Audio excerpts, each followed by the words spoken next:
আসসালামু আলাইকুম রহমতুল্লাহি ওয়া বারাকাতুহু। আমরা চলে আসলাম মক্কা। এখন আমরা উমরার উদ্দেশ্য রওনা দিছি।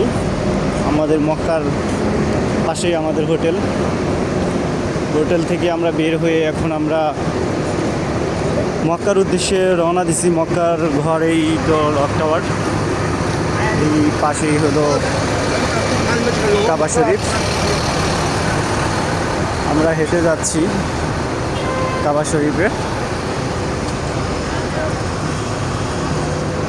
এই হলো আমার দ্বিতীয় নম্বর উমরা পালন।